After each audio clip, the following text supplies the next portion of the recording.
Ay, todo bien. Todo Perdón la bien, demora. tranqui, no hay drama, no hay drama. Bien, hoy vamos a arrancar a ver neurodesarrollo, ¿sí? Em, a las que hacen el de acompañante terapéutico, voy a hacer esta aclaración constantemente porque van a ver que hay conceptos que son muy similares, pero también entender que desde el acompañamiento terapéutico se aborda de una manera y como estimuladores tempranos los abordamos de otra manera, ¿sí? Así que, y aparte a mí vieron que me pinta y saco información de, no sé, si lo leí, lo cuento, entonces como que igual siempre las clases tienen algo distinto, aunque sean vayan a cursos conmigo iguales. Bien, hoy vamos a ver todo lo que son los trastornos del neurodesarrollo. ¿Qué son los trastornos del neurodesarrollo?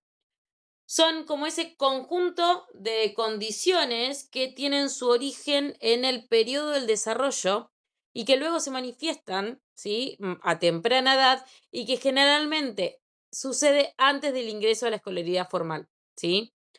Algunas tienen características que pueden ser como más evidentes y a medida que aumentan las demandas sociales, comunicativas y académicas, como que se van acentuando, por así decirlo, ¿sí? Estas condiciones se caracterizan por presentar alteraciones en el desarrollo de funciones neurológicas y psicológicas que luego terminan como repercutiendo en el funcionamiento personal, social, adaptativo y educativo del niño. Según la American Psychiatric Association, estoy como re yanquilesada, chicas, en el 2022 postuló que los trastornos del neurodesarrollo incluyen la discapacidad intelectual, los trastornos de comunicación, el trastorno del espectro del autismo, el trastorno por déficit de atención e hiperactividad, los trastornos específicos del aprendizaje y los trastornos motores, así como hay un montón otro que están ahí medios camuflados y que van apareciendo, ¿sí? Em, en la mayoría de ellos, ¿sí?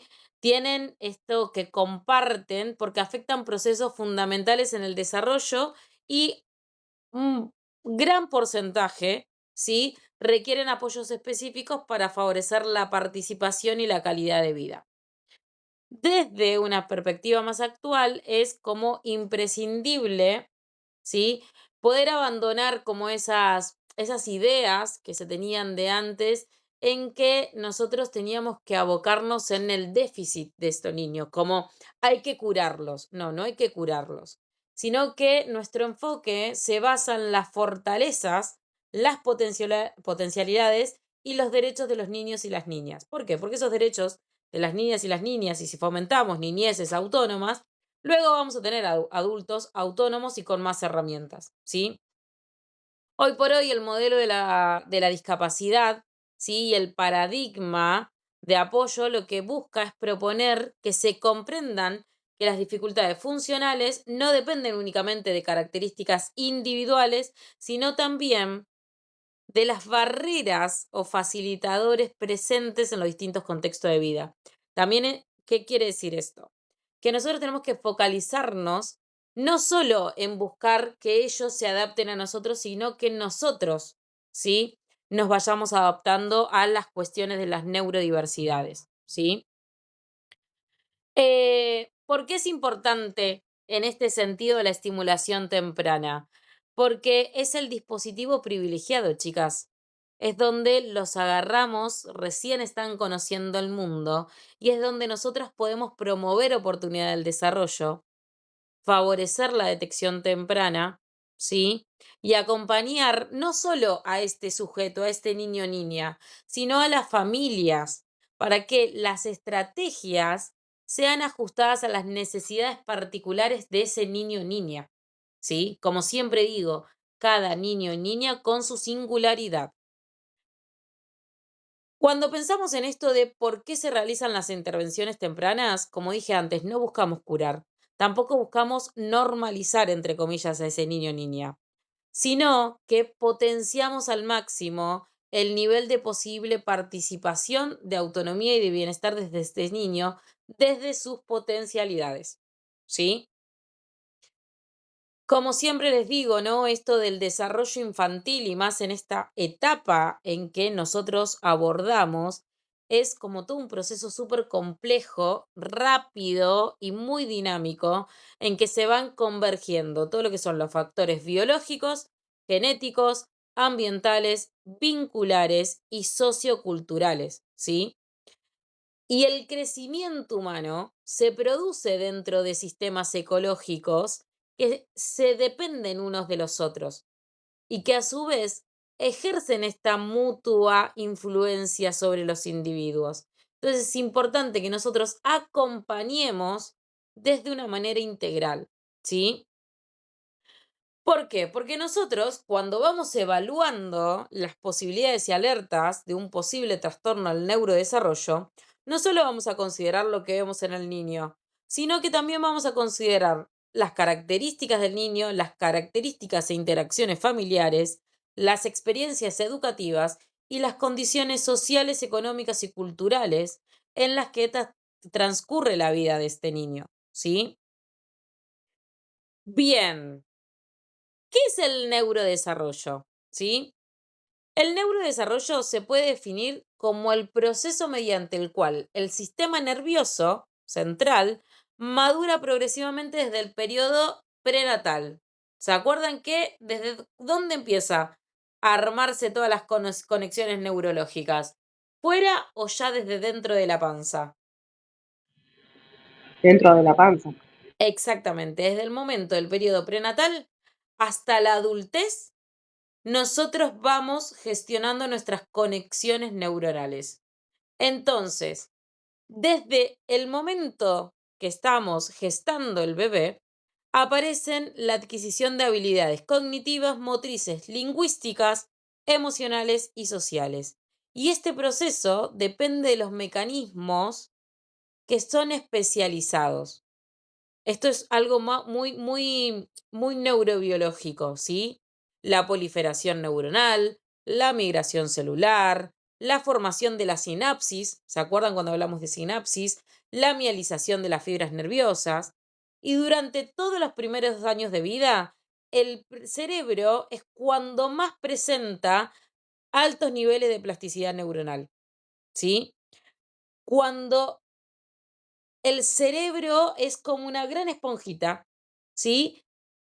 Y el sistema nervioso se reorganiza estructuralmente y va funcionando en pos a las respuestas de las experiencias y demandas ambientales.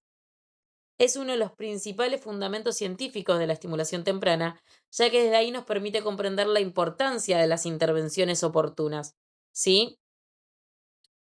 Shokov y Philippe, ¿sí? Unos neurólogos, en el año 2000 señalaron que las experiencias tempranas influyen significativamente en la arquitectura cerebral y en las trayectorias evolutivas posteriores. ¿Qué quiere decir esto? Que los vínculos afectivos estables, las oportunidades de exploración, vieron que siempre les digo, el niño tiene que explorar, tiene que observar el mundo, ¿sí? La presencia de ambientes enriquecidos favorecen este establecimiento de conexiones neuronales sólidas. Por el contrario, la exposición prolongada a situaciones de estrés tóxico, negligencia o privación del movimiento, lo que hace es generar negativamente el desarrollo cerebral. Hoy por hoy, existe como una base dentro del área de la neurología que son las neurociencias y que fueron demostrando que el neurodesarrollo resulta de la interacción permanente entre la predisposición genética y el ambiente. ¿Sí? Porque uno se pregunta, ¿de dónde sale el autismo? Y hay algunos que te dicen, no, de la predisposición genética, otros no, es por el ambiente, no, por cómo pasó el embarazo. Es como un conjunto de todos, ¿sí? Es cómo interactúan todos los componentes para que obtengamos estos resultados, ¿sí? Y esta comprensión supera posturas deterministas y reconoce que aún frente a determinadas condiciones biológicas, las intervenciones tempranas pueden generar cambios significativos en el funcionamiento adaptivo y la participación de este niño o niña, ¿sí? ¿Cuáles son los factores de riesgo para todo lo que tiene que ver con lo asociado a los trastornos del neurodesarrollo. Primero son las condiciones biológicas, ambientales o psicosociales que hacen que se incremente la probabilidad de que un niño presente alteraciones en su desarrollo. La presencia de un factor de riesgo, hay que tener en cuenta, no determina la aparición de un trastorno, pero sí requiere una vigilancia más estrecha y la implementación de todo lo que son estrategias preventivas, ¿sí? Entre los factores prenatales, por ejemplo, se encuentran determinadas las alteraciones genéticas, infecciones durante el embarazo, exposición a sustancias tóxicas, consumo problemático de alcohol y drogas, desnutrición materna y algunas enfermedades metabólicas o no me sale la palabra, endocrinas. Y también muy importante, que siempre insisto, es incentivar a los controles prenatales. ¿Sí? El control prenatal es muy importante porque podemos encontrar muchas alertas que podemos ir acompañando durante la gestación para poder tener mejor calidad de vida de estos niños, niñas, ¿sí? Los factores perinatales incluyen la prematurez, el bajo peso al nacer, la asfixia neonatal y determinadas complicaciones obstétricas y la infección del periodo neonatal, ¿sí? Igual hay que entender y tener en cuenta que la ciencia ha avanzado y la neonatología, que hoy por hoy incluso es un área específica, antes, por ejemplo, nacía el niño y automáticamente era atendido por el pediatra. Hoy por hoy hay neonatólogas, hay doulas para acompañar el embarazo, hay estimuladoras tempranas, hay como un avance para el área de neonatología. Incluso piensen en esto que hay psicología perinatal, están las enfermeras neonatales. Entonces, lo que facilita es aumentar la supervivencia de los recién nacidos de alto riesgo y también, ¿sí?, fortalecer todos sus programas de seguimiento del desarrollo, ¿sí? En 2011, Guralnik plantea que el desarrollo infantil debe comprenderse de una perspectiva de riesgo acumulativo. ¿Qué es esto?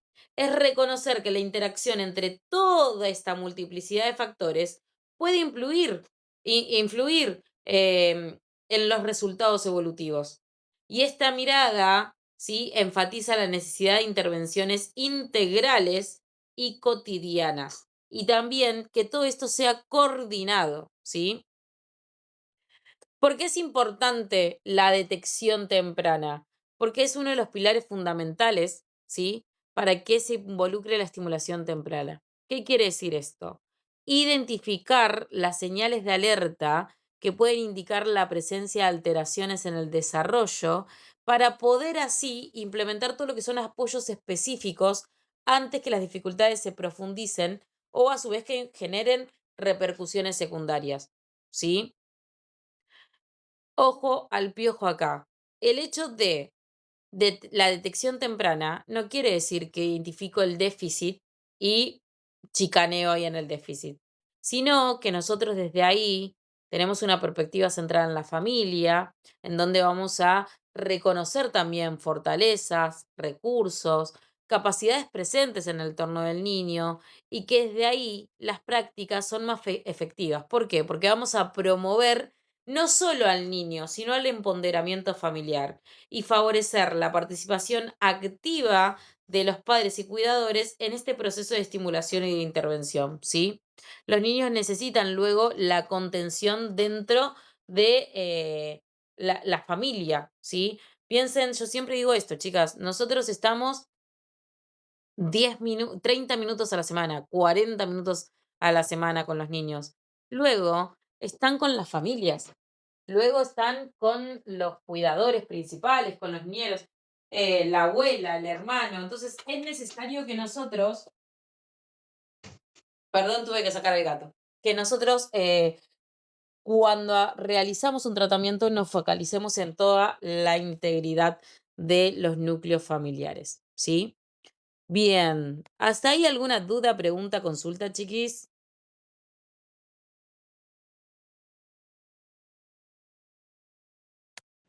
No, no. ¿Vamos bien? Bien. Vamos a arrancar con la neurodiversidad. ¿Alguna de ustedes conoce el término neurodiversidad?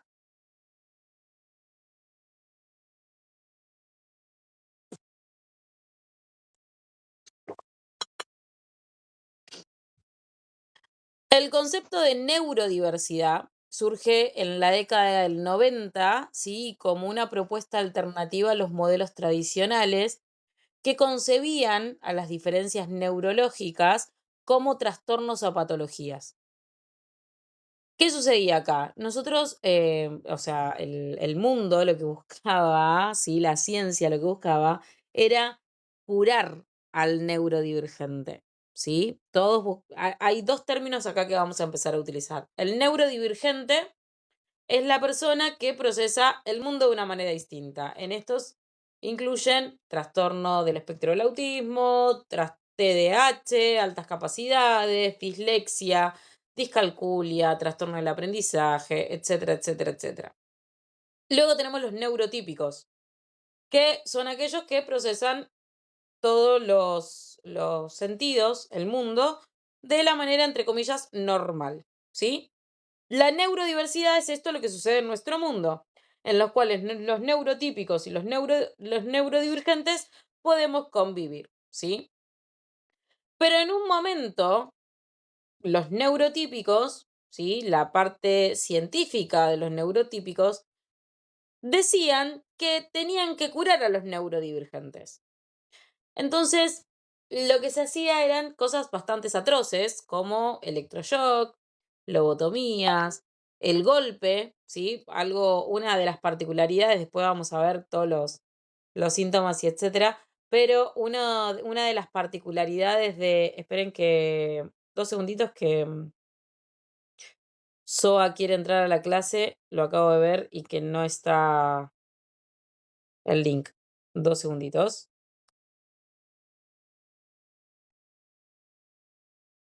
Ay, logró entrar. Hola, Soa.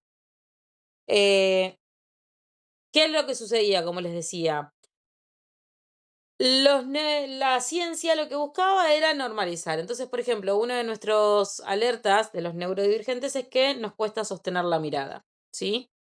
Hace poquito vi un video viral en el cual una nena le pegaban, ¿sí? Literalmente con una regla en las piernas para que sostenga la mirada, o le agarraban la cara con toda la fuerza y le movían, y la nena desviaba aún así la mirada y le pegaban cachetadas. No, y así es como pequeñas cosas que muestran las redes sociales del material gráfico y audiovisual que ha quedado en la historia, pero literalmente así era como intentaban volver normales, entre comillas, a los neurodivergentes. En el 1990, una socióloga australiana, Judy Singer, tiene una hija neurodivergente. Y ella, como profesional y que estudiaba la sociedad, propone comprender a las diferencias neurológicas como parte de la diversidad natural de la especie humana, ¿sí? Y genera todo un movimiento.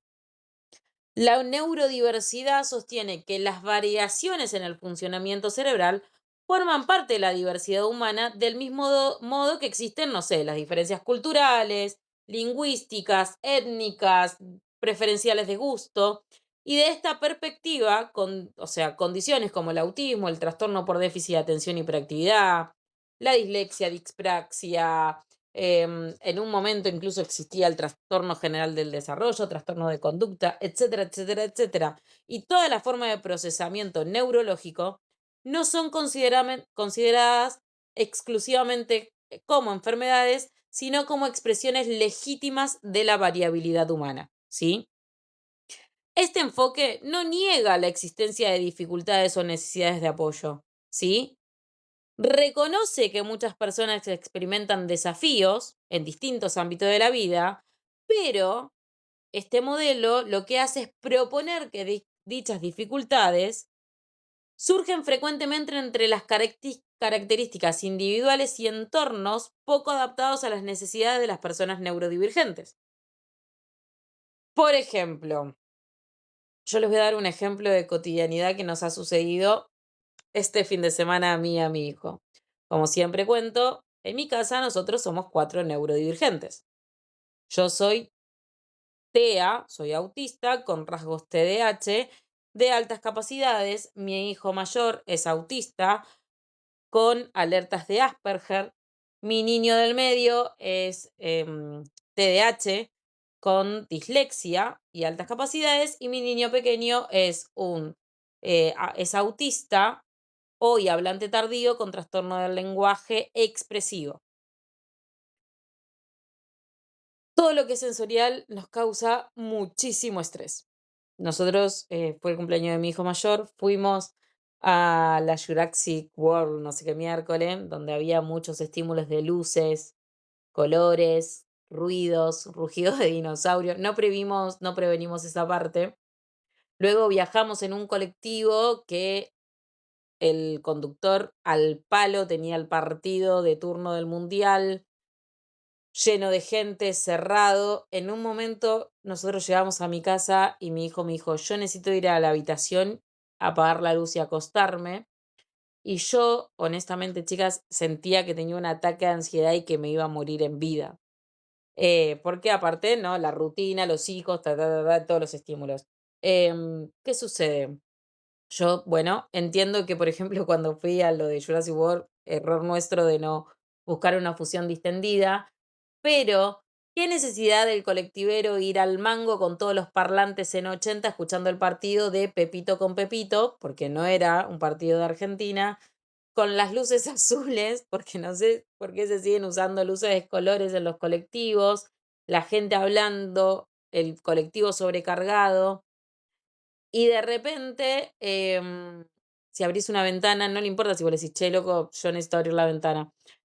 La gente se enoja. Entonces, es entender que muchas veces el entorno del mundo no está como abriendo las puertas a o sea, a las condiciones que nosotros, el mundo el neurotípico lo ve como normal, pero que para nosotros nos estresa, ¿sí? Desde simple, ¿eh? Las luces blancas extra al mango en el chino. Eh, entonces, este enfoque dice, sí, hay dificultades, pero también estas necesidades muchas veces están pasadas por alto dentro de los espacios comunes entre neurotípicos y neurodivergentes, ¿sí? La neurodiversidad, este movimiento, promueve el respeto por las diferencias, la eliminación de estas barreras sociales y la construcción de contextos inclusivos para permitir el desarrollo pleno de cada individuo, ¿sí? Más allá de construir este concepto académico, la neurodiversidad, a su vez, se ha transformado en un movimiento social y político impulsado principalmente por personas autistas y otros grupos neurodivergentes. En nuestro país incluso hay un grupo, hay un partido político, hay movimientos de familias TEA que buscan esto de que se siga velando el derecho por los niños TEA y por los adultos TEA.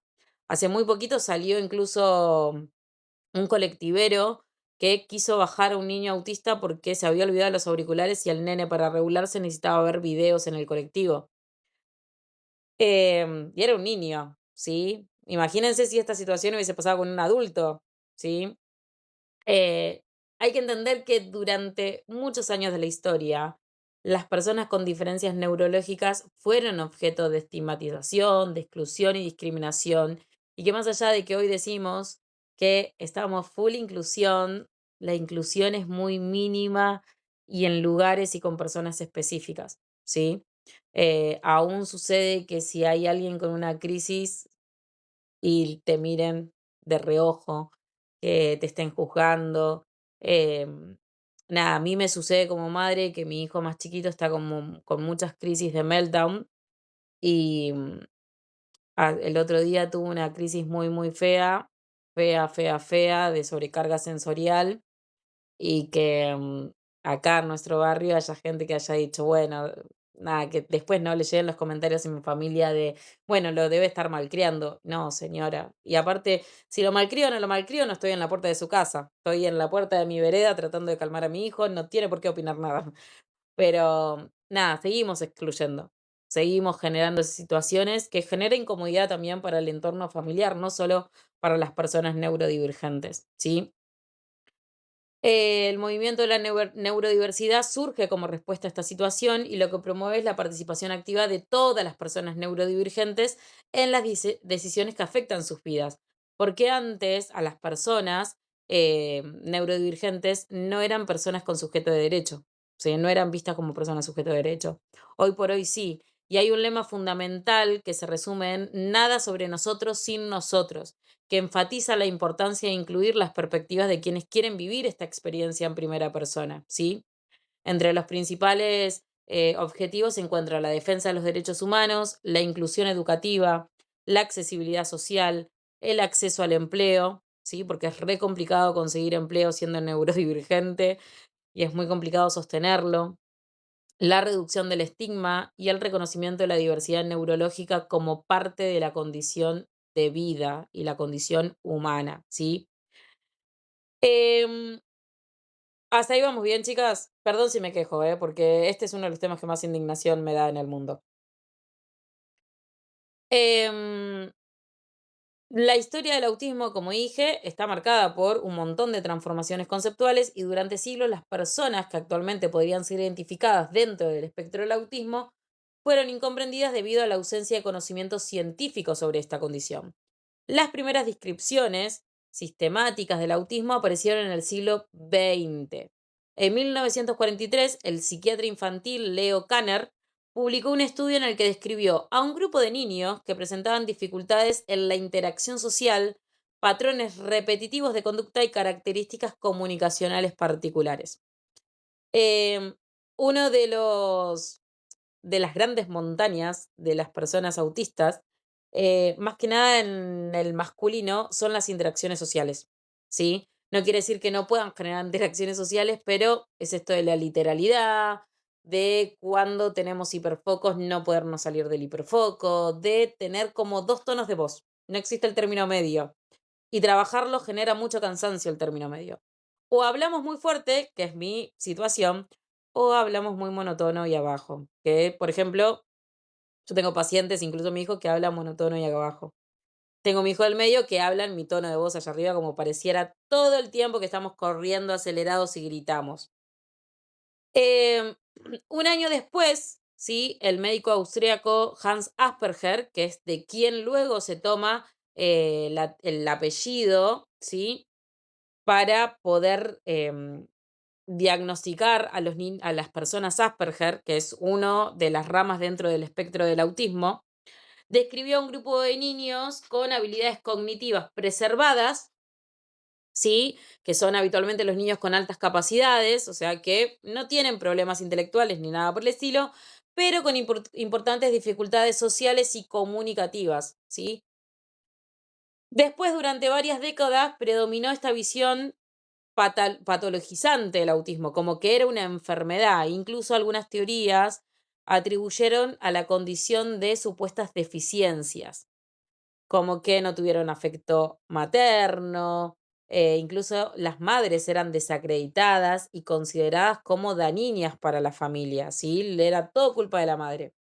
Luego, los avances científicos en neurociencias y genética y psicología del desarrollo fueron abriendo la puerta a comprender que el autismo tiene una base neurológica compleja, multifactorial y que es independiente a los estilos de crianza, ¿sí?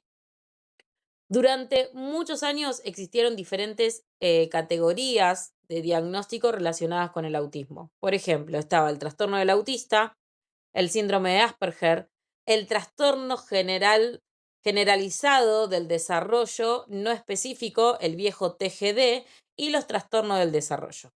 Luego, hace muy poquitito, ¿sí? Se empezaron a realizar nuevas investigaciones que demostraron que estas categorías presentaban como superposiciones y que resultaba como difícil establecer límites precisos entre unas y otras. ¿Por qué es como es esto? Ay, Compartían síntomas. Sí, ¿qué es el TGD? TGD, vuelvo, ya hoy no existe más, Ah, ¿sí? Antes se le decía TGD al trastorno general del desarrollo no especificado. Era como, no ah, sé qué diagnóstico ponerte porque tenés síntomas de todo, pero no sé qué sos. Entonces te decía TGD, porque eran Ajá. niños con algo de autismo, con algo de em, hiperactividad, con un poco de, de dificultad en la atención. Entonces surgía el TGD. Por eso digo, en un momento, sí, en el 2013, por eso digo que es muy, muy, muy actual, se empiezan a demostrar que era muy complejo, ¿sí? Poder decir, este tiene TGD, este tiene esto, este tiene aquello, porque hay síntomas que son muy similares y hay diagnósticos que son, que son compatibles. Por ejemplo, este es en mi caso. Yo tengo, en un principio me habían diagnosticado trastorno del espectro del autismo por mis hiperfocos, por mi desorden sensorial, mi desorganización sensorial, los meltdown, bueno, por unas cuestiones así, me hicieron el neurocognitivo y me da que tengo altas capacidades. Entonces, no solo, de repente me dicen, no, bueno, ahora sos Asperger.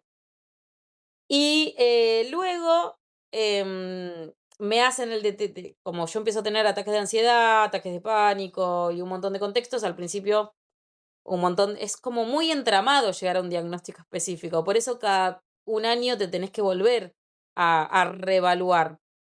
Em, y ahí surge como mi diagnóstico final, que es que soy autista con rasgos de TDAH en altas capacidades.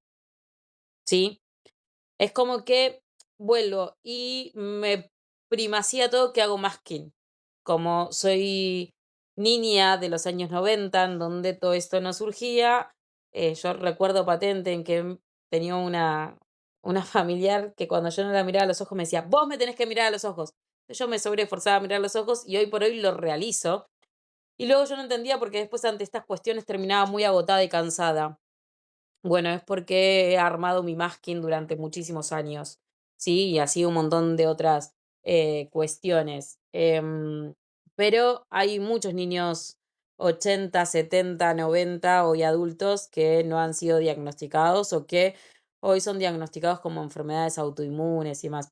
Hace poquito yo estuvimos trabajando con una niña de 18 años que toda su vida la trataron con TLP, medicada, todo. Cuando le hicimos todas las evaluaciones, es autista. Y la niña ahora comenzó el tratamiento como autista y es la niña más regulada y feliz del mundo, incluso ha logrado gestionar habilidades sociales y todo. Es muy complejo diagnosticar porque no es que te vas a hacer un análisis de sangre y ya está, sino que es algo muy conductual, de mucha observación. Y lo ideal de las estimuladoras tempranas, esta nueva profesión que comienza a surgir fuerte, es que es la gran oportunidad de que muchos niños sean observados realmente con criterio y objetividad y puedan tener diagnósticos tempranos, porque mejora la calidad de vida, chicas. Sí, eso es lo más importante. Bien, como decía, en esto se dan cuenta que hay un montón de diagnósticos y que era muy difícil como marcar los límites, eran muy similares unos del otro. Entonces, en 2013 hay un gran manual para nosotros, dentro del área de salud mental, que es el DSM. En el 2013 se publica el número 5. Esto se llama Manual de Diagnóstico y Estadístico de los Trastornos Mentales y modifica, ¿sí? Y todas estas categorías, TGD, Asperger, trastorno del desarrollo, trastorno del aprendizaje, etcétera, fueron como llevados bajo una única denominación que es trastorno del espectro del autismo, ¿sí? TEA.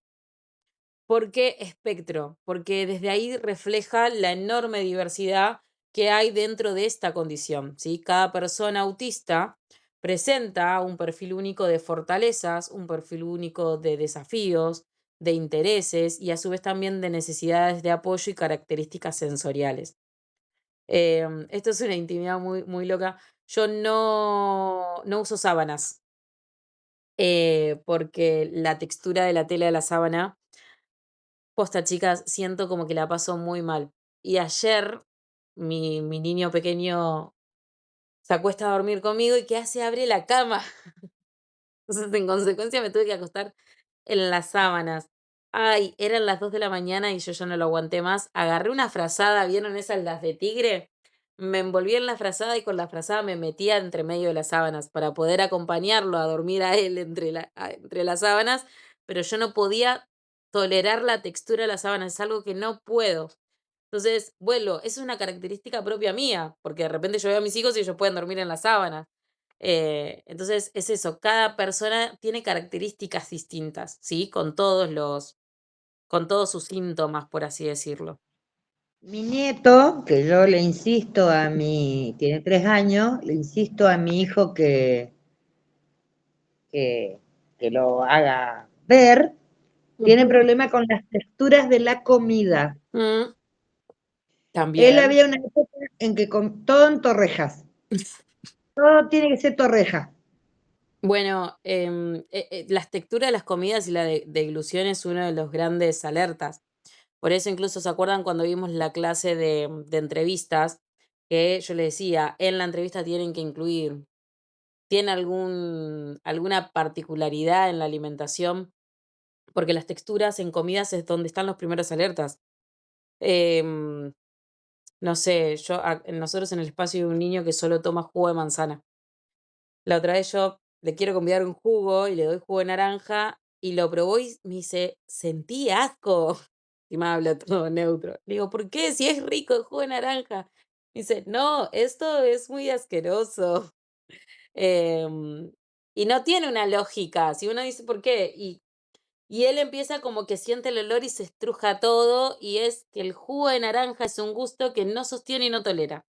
Y después, ¿cuál era el otro que me había dicho? Bueno, también una textura con una comida, creo que era la milanesa, solo comía marineras porque la textura del pan frito le generaba cosita al niño. Pero bueno, cada persona tiene sus características sensoriales, ¿sí? Y en la deglución es una de las más importantes. Bien, hasta ahí vamos bien, chicas. Si tienen alguna duda, sugerencia o algo, me interrumpen y me dicen, ¿eh? Dale. Bien, ¿qué es el trastorno del espectro del autista? ¿Sí? Sí es una condición del neurodesarrollo y que se caracteriza por diferencias persistentes en la comunicación social, ¿sí?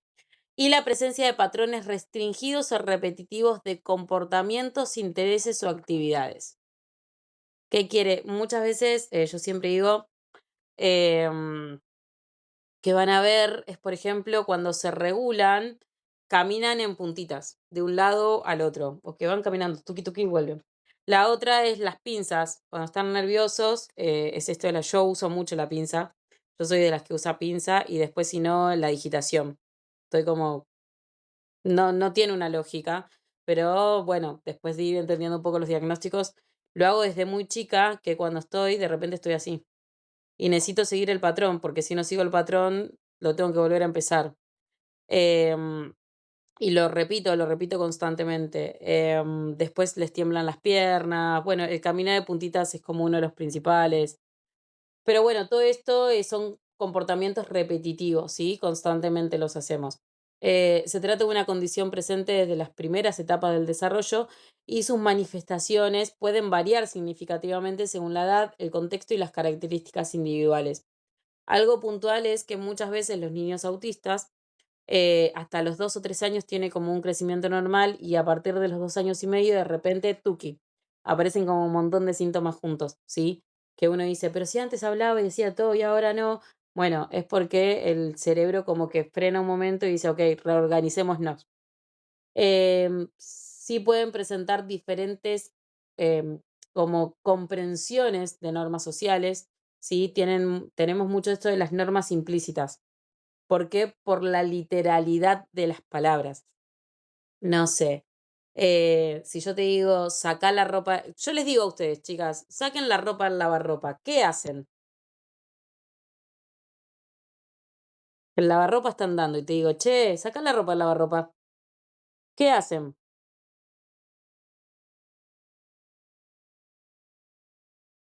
Sin miedo al éxito, no hay respuestas negativas.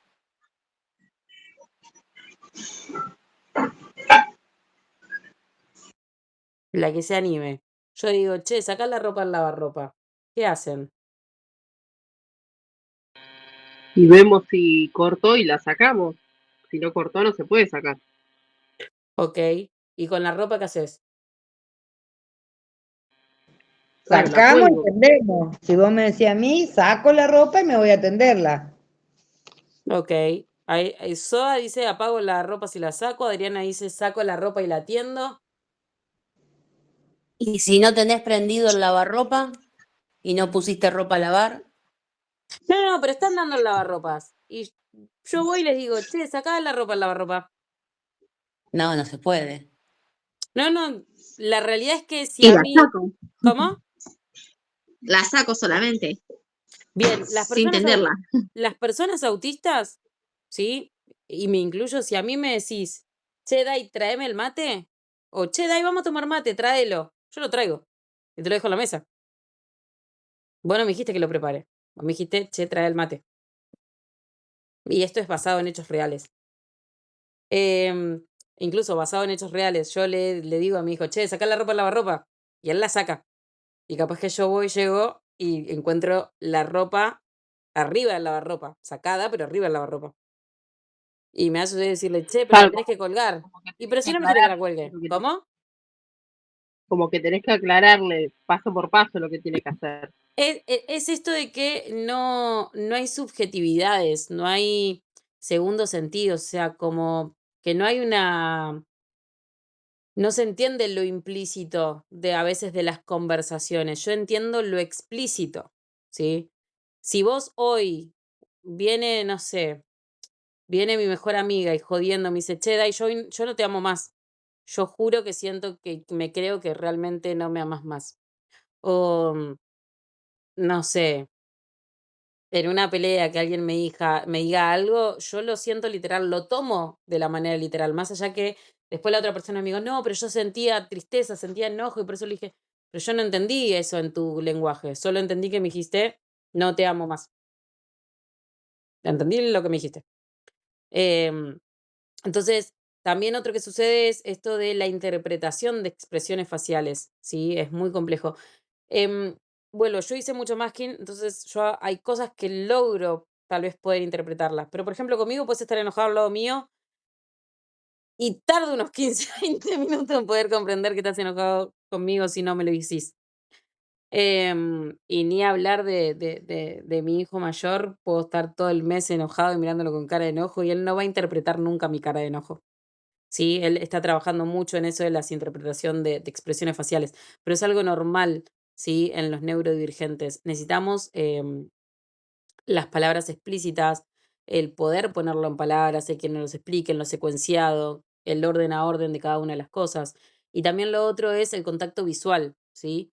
Hay tres términos de contacto visual. Uno que es el contacto visual en el cual sucede que a mí me pasa, ¿no? Yo sostengo contacto visual internamente cuento hasta 30 y después hago como que parpadeo, que busco algo o agarro el celular. Y me pasa mucho en las sesiones, pero es algo que la aprendí como para poder mantener el contacto visual y que no se den cuenta que no me cuesta mirar. Hay otros que te miran y automáticamente voltean la cabeza y otros que no te miran directamente, que hablan y que no quiere decir que no te estén prestando atención, pero que no pueden sostener el contacto visual, ¿sí?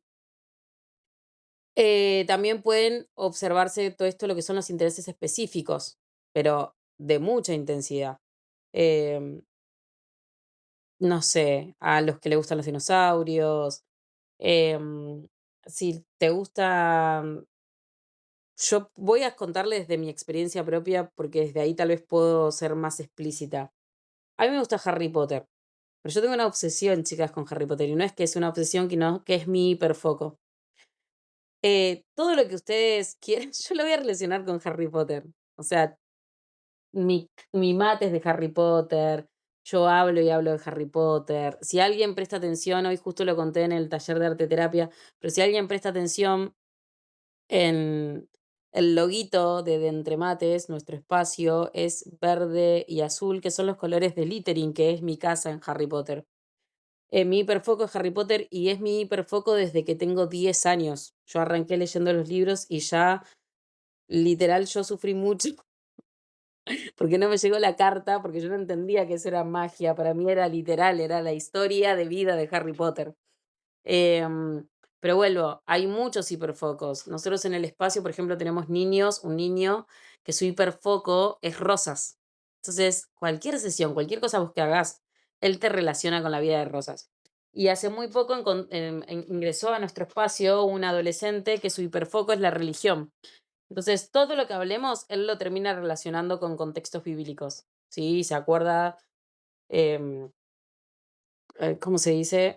No refranes. Bueno, los versículos. Se acuerda versículos de memoria, me lo relaciona con historia de santos, todo porque su hiperfoco es la religión, ¿sí?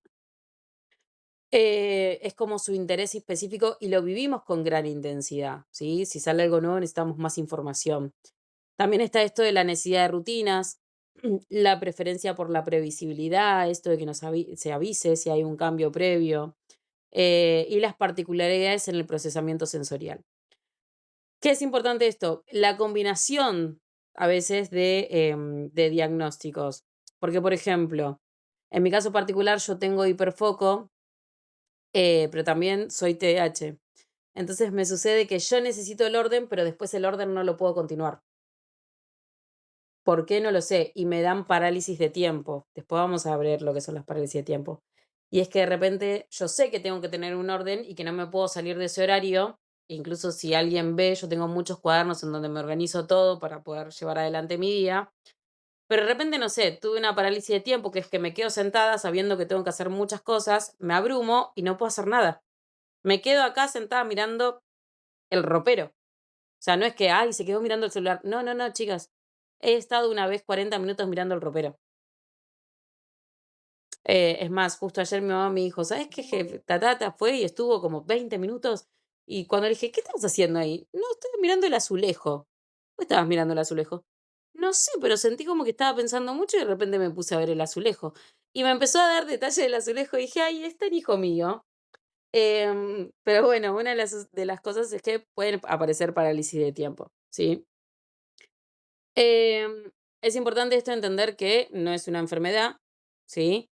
Sino que es una condición neurológica y que es parte de nuestra identidad. O sea, esto nos acompaña toda nuestra vida y que la manera de llevarla adelante, de expresarlo, de poder ir generando estrategias es acorde a los apoyos recibidos y las experiencias que vamos desarrollando, ¿sí?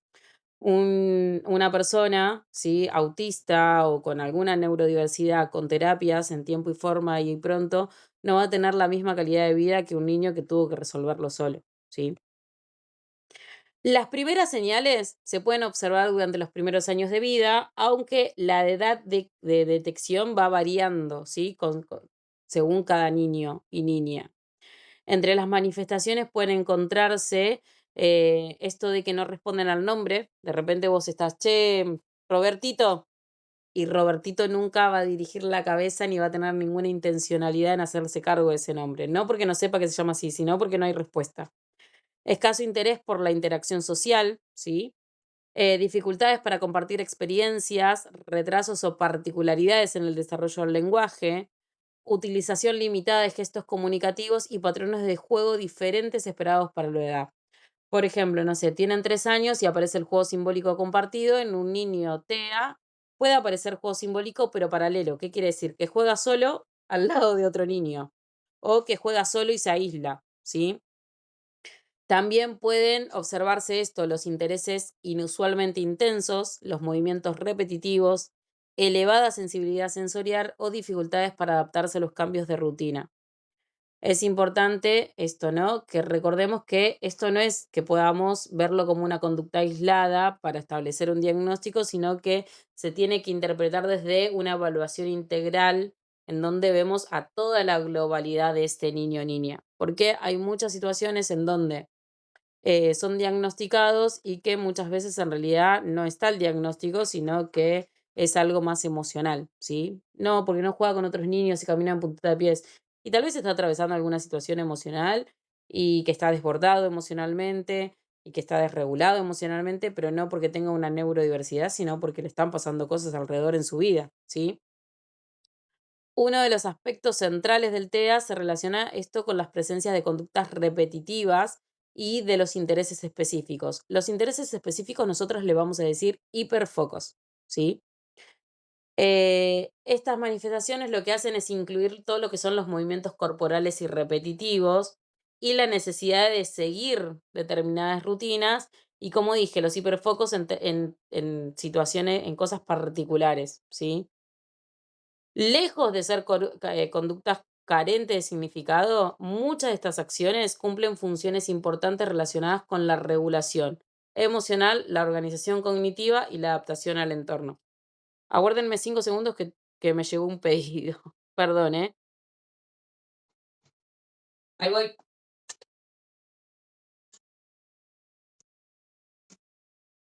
Sí.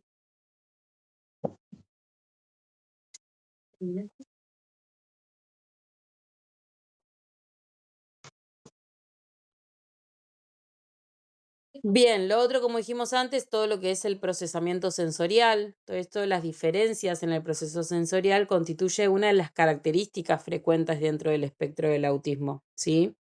Los perfiles sensoriales, como recuerdan que les había dicho, los tiene que realizar una terapista ocupacional, son los encargados de realizar los perfiles sensoriales. Bien, ¿cómo llego a la evaluación y al diagnóstico del espectro del autismo? ¿Sí? Principalmente el diagnóstico final lo dan los neurólogos, ¿sí? O los pediatras. Sí, para poder evaluarlos aparecen un montón de baterías. Entre esos, primero aparece en estimulación temprana, le realizan la evaluación del Bailey, que después más adelante lo vamos a ver, que es como una evaluación neurocognitiva de las capacidades de este niño o niña en todo lo que son los espacios de inteligencia verbal, lingüística, sensoriomotor, visoespacial, ¿sí?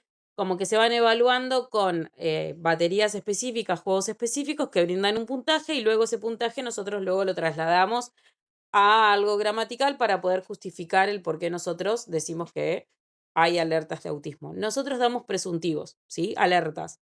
El estimulador temprano brinda alertas. Una vez que doy alertas, ¿sí? Que le digo, che, mamá, mira, lo mejor es que vayas al neurólogo, volvemos al neurólogo o al pediatra, y el pediatra lo que va a pedir específicamente es la evaluación ADIR y A2-2. ¿Alguna vez escucharon a la evaluación ADIR y A2-2?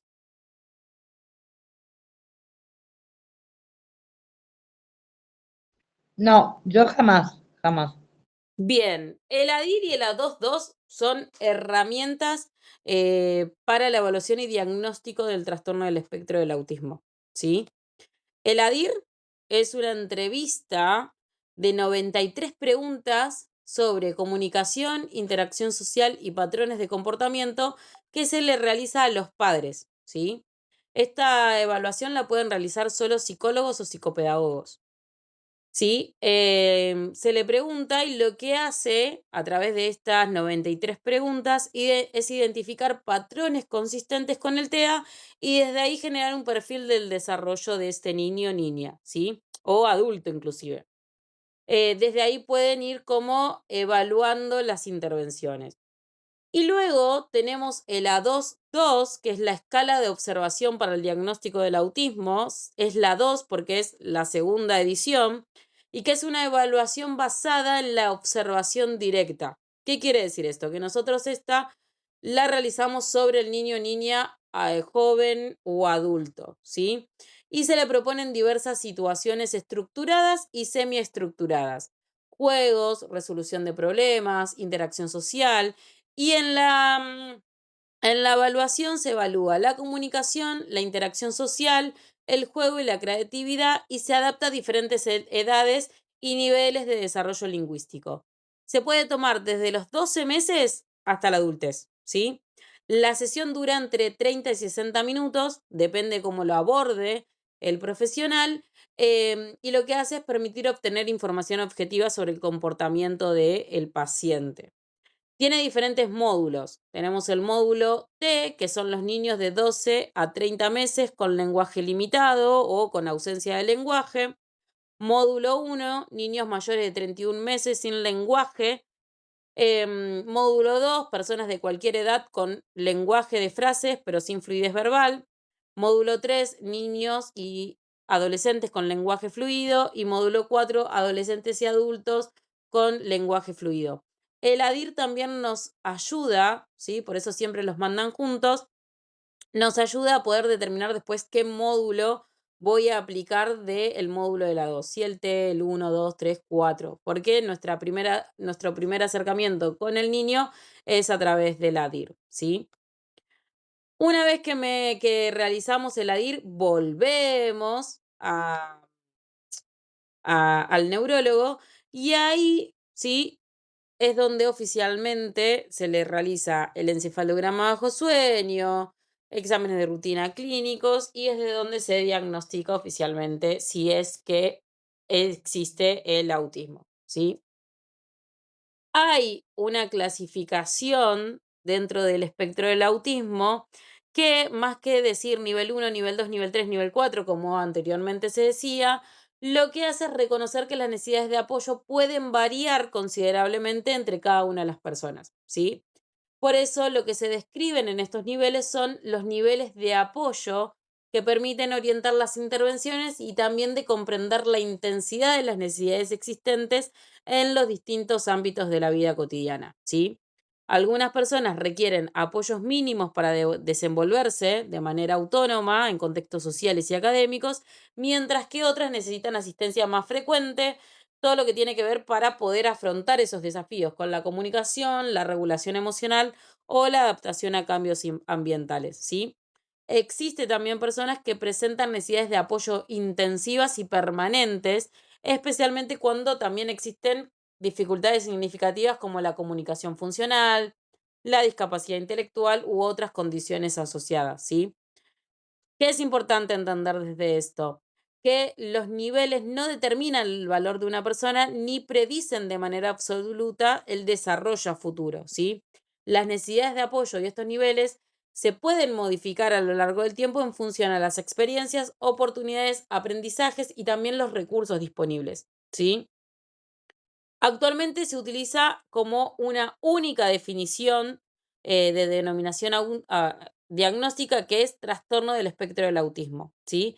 Pero, como decimos, continúan existiendo perfiles muy diversos dentro del espectro del autismo y esta diversidad explica por qué dos personas con el mismo diagnóstico pueden presentar características totalmente distintas. Algunas personas desarrollan todo lo que es el lenguaje oral fluido y poseen todo lo que son habilidades cognitivas elevadas, mientras que otras utilizan sistemas alternativos de comunicación como los pictogramas o ahora, por ejemplo, la tecnología y requieren apoyos importantes para expresar sus necesidades. Por ejemplo, en mi caso particular, mi niño del medio nunca necesitó apoyo en el lenguaje. Ahora, mi niño mayor, que no había tanta tecnología, utilizó pictogramas. Pictogramas, ahora yo también les voy a compartir una carpeta en donde tienen muchísimo material. Los pictogramas son pequeños dibujos que nos indican cosas. Por ejemplo, no sé, quería agua, se incentivaba igual que diga agua, pero para poder ir manejando la ansiedad que genera a veces el no poder comunicarse, había un cartelito que era agua. Mi niño más pequeño, que ya es versión nueva tecnología 2.0, tiene en el celular. O sea, nosotros tenemos un celular que cuando está muy pasado de rosca, busca la imagen, aprieta el botón y te dice, chau pañal.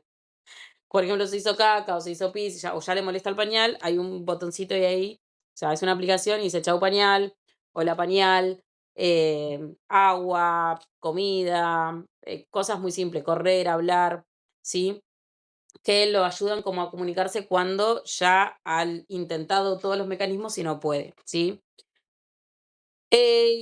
Pero bueno, todo esto es en pos a lo que, en mi caso particular, por ejemplo, Benja asiste a estimulación temprana y con estimulación temprana la psicopedagogía, y la fonoaudióloga y bueno, en su momento, ahora ya no tiene más psicomotricista, me fueron brindando herramientas para ir pudiendo gestionar. Ahora nosotros, como hay muchos desórdenes sensoriales, dejamos la psicomotricista y vamos a ingresar al mundo de la terapia ocupacional. Bien, ¿hasta ahí alguna duda, pregunta, consulta? Bien. Como les decía antes, ¿sí? Hay una situación en las mujeres que en niñas y mujeres el camuflaje es muchísimo más alto, ¿sí? Durante muchos años, gran parte de las investigaciones sobre autismo se desarrollaron sobre población masculina. Entonces, ¿qué sucedió?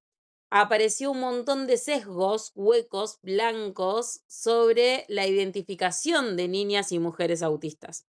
Actualmente se reconoce que muchas mujeres permanecieron sin diagnóstico durante décadas debido a que las manifestaciones no coincidían plenamente con los modelos tradicionales utilizados para describir el autismo. ¿Qué sucede también? Las niñas suelen desarrollar estrategias sociales que le permiten adaptarse parcialmente a las expectativas del entorno. Y en numerosos casos observan las conductas de sus pares y lo que hacen es intentar reproducirlas para integrarse socialmente. También pueden presentar intereses específicos que resultan socialmente aceptados para su edad y género, lo que eso también dificulta un poco más todo lo que tiene que ver con las características del hiperfoco, ¿sí? Porque, bueno, es algo socialmente aceptable. De repente, si a algún niño, como dije, ¿no? A un niño le gusta rosas y me habla todo el tiempo de rosas, es como, y a todos los niños le gusta el fútbol, es como, pero este niño es raro. Si a todos le gusta el fútbol, ¿por qué a él no le gusta el fútbol y le gusta rosa? Mujer, a todos nos gustaba Harry Potter. Ah, sí, a ella le gusta Harry Potter, solo que mi foco era un poquitito más alto. Entonces, ¿qué sucede? Muchas niñas reciben todos los diagnósticos alternativos relacionados con ansiedad, depresión, trastornos alimentarios, dificultades emocionales antes que se reconozca la presencia del autismo. Chicas, yo pasé por todos esos diagnósticos. Tuve trastorno de ansiedad, trastorno de depresión, trastornos alimentarios, bulimia, anorexia. Principio anorexia, luego bulimia, anorexia combinadas. Luego se me despertaron enfermedades autoinmunes. Tuve como 3 ACV que después me dijeron que eran burnouts, dificultades emocionales, relaciones abusivas, dependencia a farmacología. ¿Por qué? Porque está tan camuflado, ¿sí? Que no se dan cuenta y me terminan como diagnosticando otras cosas hasta que, bueno, una excelente neuróloga de mis hijos me dijo, ABC, señorita, hágase el estudio. Y me dio positivo, pero así gigante, chicas. Increíble. Fueron como... Y aparte también es esto, como personas sintiéndose sapo de otro pozo, de repente dije, wow, acá encajo. Por primera vez pude decir, sí, esta soy yo, sí, esto me pasa. Lo cual, eso también sucede. La depresión es sentirse como lejana a lo que le sucede a toda la realidad. Yo me sentía como la rara del grupo, pero me esforzaba mucho por incluirme. Necesitaba hacer muchos amigos y después me agotaba. Tenía conductas autolesivas. Era muy complejo. Mi adolescencia fue bastante caótica por este hecho. Y de repente hoy digo, wow, tengo como la respuesta no justificadas a un montón de acciones, pero sí de poder entender por qué todo lo iba procesando de una manera distinta y poder entender cómo hoy con otras herramientas y por otro camino llego más sana a ese objetivo que tenía al final, ¿sí? ¿Cuál es el concepto original del autismo femenino? Es que sucede masking, o como se le dice acá en español, camuflaje social. ¿Qué es esto? Es este esfuerzo consciente y a veces inconsciente que realizan las personas autistas para ocultar características propias del espectro y adaptarse a las normas sociales, ¿sí? Puede incluir limitación en expresiones faciales, memorización de guiones conversacionales, observación constante de conductas ajenas, supresión de comportamientos naturales compartidos con esto de la autorregulación emocional o sensorial, ¿sí? Y estas estrategias lo que hacen es facilitar temporalmente la integración social. ¿Qué sucede? Aparece niveles excesivos de agotamiento psicológico, ¿sí? Mantener una vigilancia constante sobre la conducta lleva a un gran desgaste de energía cognitiva y emocional. Muchas investigaciones señalaron que el masking prolongado puede asociarse luego a ansiedad, estrés crónico, agotamiento emocional, disminución de la autoestima y aumento de síntomas depresivos, ¿sí? Por eso es muy importante, hoy por hoy, desde los enfoques actuales, esto de promover entornos inclusivos donde las personas autistas no necesiten ocultar sus características para ser aceptadas socialmente, porque la realidad es que enferma, ¿sí? Bien, otra cosa que sucede mucho es que el autismo es visto nada más como algo que sucede en la infancia, y la realidad es que el autismo es toda la vida, chicas. Entonces, hay adolescentes y adultos autistas. Y la adolescencia implica importantes transformaciones biológicas, emocionales y sociales que representan muchos desafíos para las personas dentro del espectro, ¿sí? Las demandas relacionadas con la autonomía, las relaciones interpersonales, la construcción de la identidad suelen requerir mucho apoyo específico, ¿sí? Y en la adultez aparecen otros desafíos vinculados al acceso a estudios superiores, inserción laboral, vida independiente, relaciones afectivas y participación comunitaria.